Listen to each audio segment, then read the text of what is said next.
Hello, I'm Pavel. I'm Helsinki-based artist.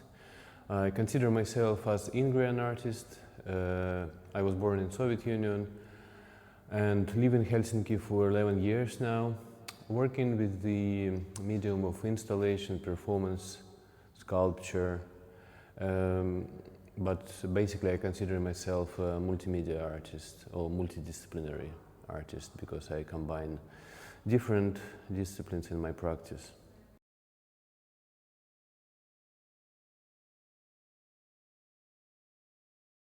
This exhibition contains two parts, and one is a bit longer than another. One part is situated on the facade of the gallery, and it's a climbable installation which activated by climbing every now and then.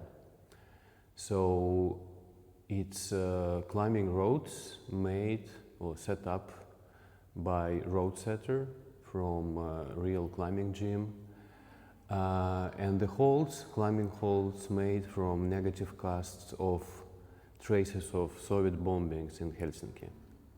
And with this project I work already for several years, starting about 2018.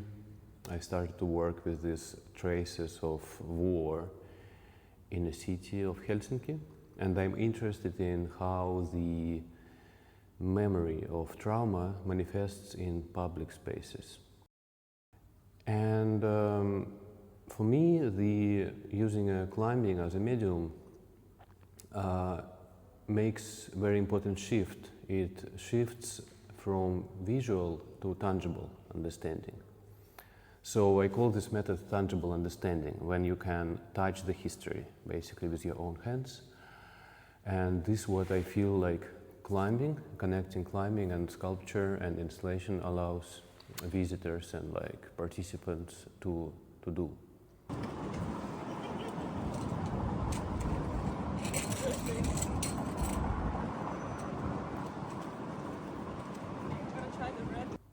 And the second part is here in this room. It's called Matter of Touch. And here I work with another very tangible material, which is clay. And this project was started in Narva in 2022 and then continued over several years when I was studying brick architecture of Narva, which was also destroyed by Soviet bombings. Or to say it more precisely, this is only what left after Soviet bombings, because all entire Baroque city of Narva was destroyed after the war, but the Krengolm factory and the factory buildings which built from bricks from Britain and later on from the local clay factories, brick factories, they survived, but they bear the traces of war. And they started to reproduce these bricks absent bricks, missing bricks, and create sculptures in the shapes of those missing parts.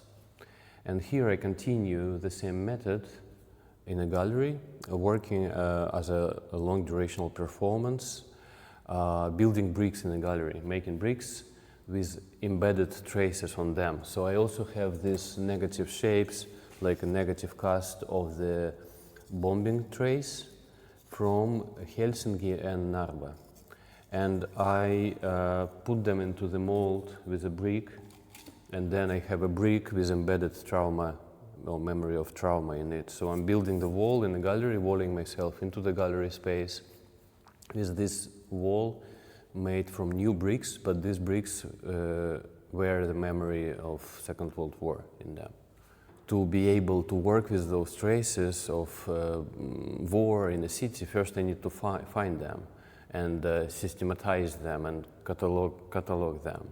So I have this background work which is maybe most time-consuming, like looking for these places, just noticing them more and more. And this is kind of the slow process that you keep adding to this box of founds. And eventually I have quite a big catalog of those places which I work with, and then I start to do casts, then I start to do like photographs, and then include them into the project. So what you see on the facade is like a very last step of this long process work, where I already have the sculptures and I can cast them into the epoxy resin and then invite people to climb. And this process also evolved gradually, this kind of form, this kind of form of participatory performance. Or I don't even call it performance, to be honest, rather participatory event when people invited to activate this installation by climbing.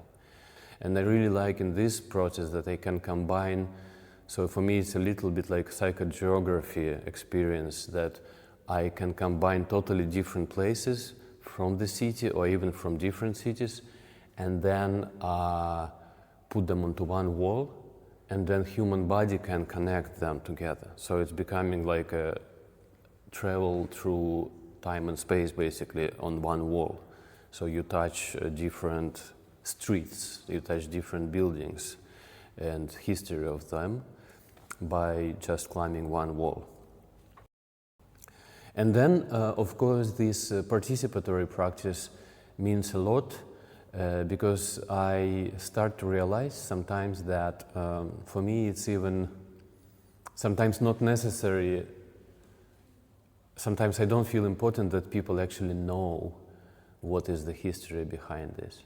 So like I think the process itself becoming more important. So when I get excited about climbing itself and I discuss with people like grades or difficulties of different roads, I feel that we are getting closer to the core of the project than when we're discussing actual history or like a concept behind it. Because then it's really like converts into something else. And this is maybe what I want to do with this project, is like to convert this war memory into something else, into something new, into something that people can engage with.